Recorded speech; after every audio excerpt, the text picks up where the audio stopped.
Alright, we're in 2025 now. Foldable phones are everywhere. AI is editing your photos even before you open the camera. But here's what's wild. People are still seriously considering the Galaxy S23 Ultra. And the craziest part is, they actually might be onto something. I've been using my S23 Ultra for over 2 years through updates, new phones, newer trends. And this thing has held up in ways that I didn't expect. It's not perfect. I'll tell you where it shows its age, but there's still a reason why this phone refuses to be forgotten. So if you're thinking about picking one up in 2025, or you're wondering whether this beast from the past still has some fight left in it, trust me, you're going to want to see what I've got to show you. Now, first and foremost, let's talk about the design, because this is one area where the S23 Ultra still flexes hard even in 2025. Now again, I've been using this phone for well over 2 years, no case most of the time, and honestly, it still looks crazy premium. That squared off frame, that matte finish on the back, and the massive camera rings, it's still got that boss level aesthetic that a lot of newer phones haven't managed to match. It's rocking Gorilla Glass Victus 2 on both the front and back, and I've dropped it twice, once flat on tile and it didn't crack. Just a couple of micro scratches that you can only spot under direct light. So yeah,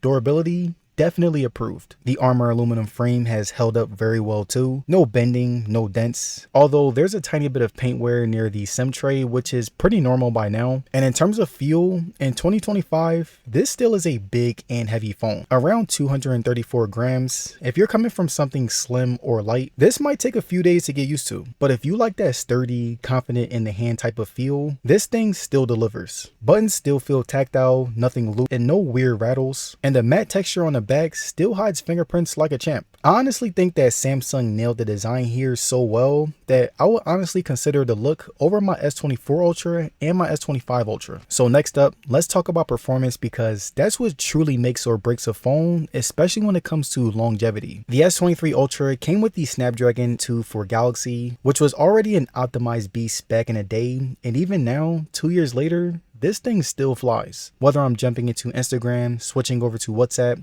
opening a PDF file in Drive, editing a photo in CapCut, it just handles it. And we're not talking about light use here. I've got like 15 apps running in the background sometimes, and it barely flinches. And One UI 7 on top of Android 15 has actually made things even smoother. Samsung software used to feel bloated years ago, but now it's mature, feature-rich, and surprisingly fluid. Animations are tight, transitions are smooth, and everything feels very cohesive. And in gaming, I've tried Call of Duty Mobile and BGMI, both on high graphics, and I played it without breaking a sweat. Sure, it warms up a bit after 30 to 40 minutes, but no real throttling or frame drops in my experience. The only place that I found it slightly aging is when I was rendering a multi-layer 4K timeline in VN app. It took a few seconds longer than, say, the S25 Ultra, but for 95% of users, you won't even notice. So yeah, in 2025, the S23 Ultra still feels flagship level when it comes to performance. It's not just surviving, it's also keeping up. Now at the time, the S23 Ultra came with a 200 megapixel main sensor, and even in 2025, it still holds its ground. Like seriously, the detail this thing pulls in broad daylight is still nuts. You can zoom in and read the name of a cafe sign from across the street,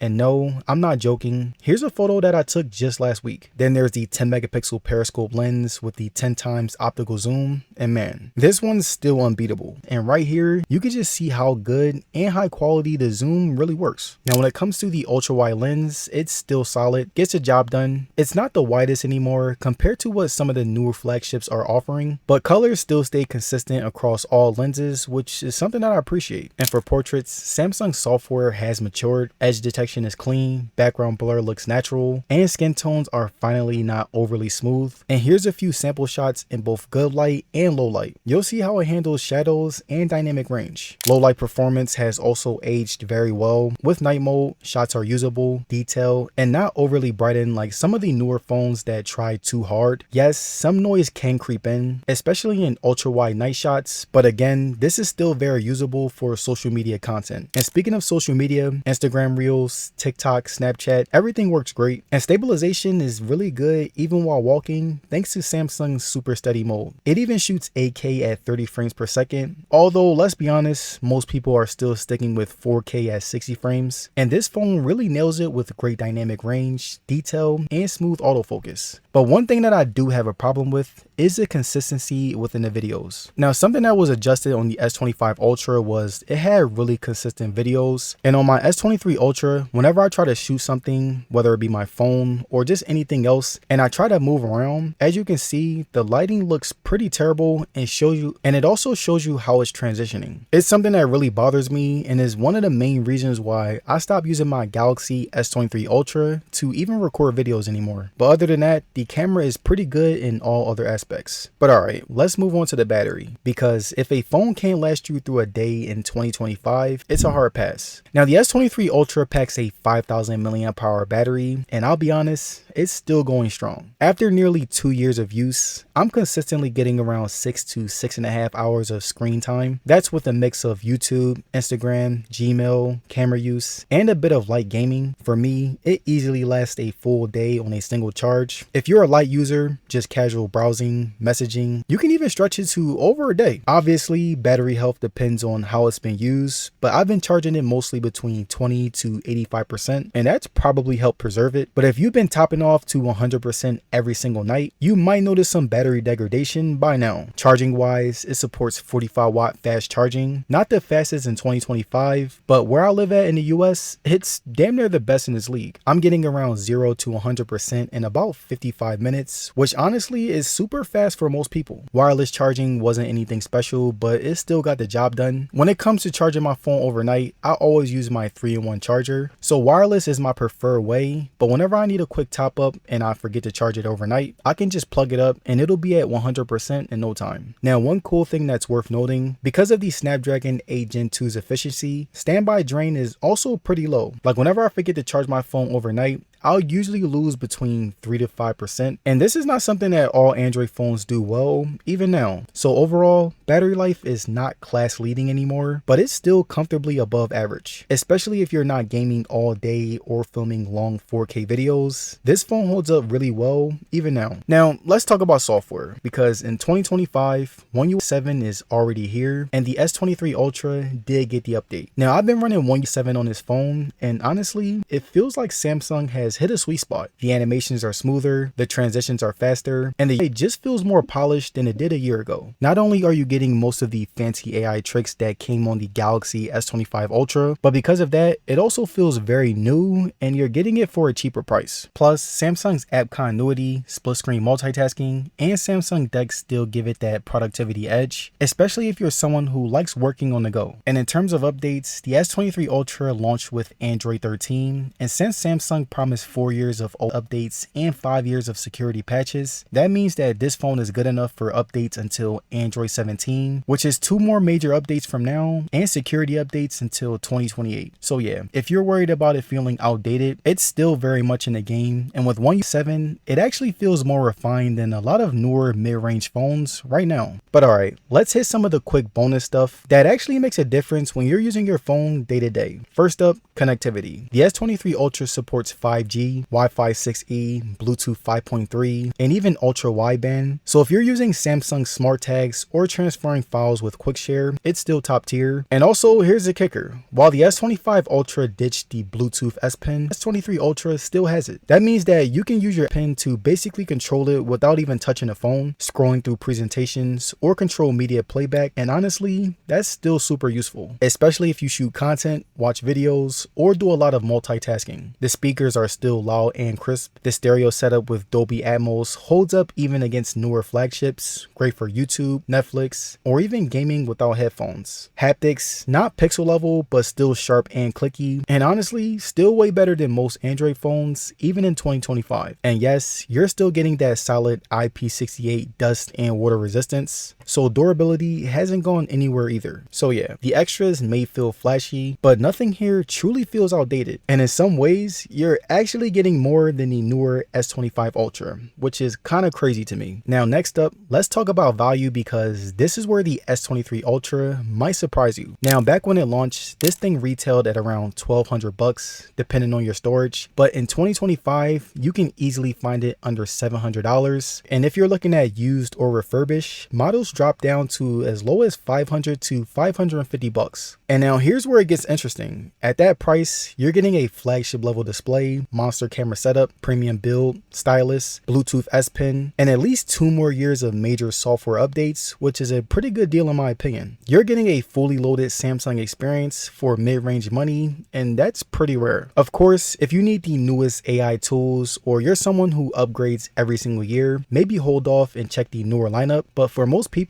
the S23 Ultra in 2025 is still a beast of a phone and a smart buy, especially if you're smart about where you're buying it from. But let me know down in the comments, would you still use the Galaxy S23 Ultra in 2025? And if so, let me know why.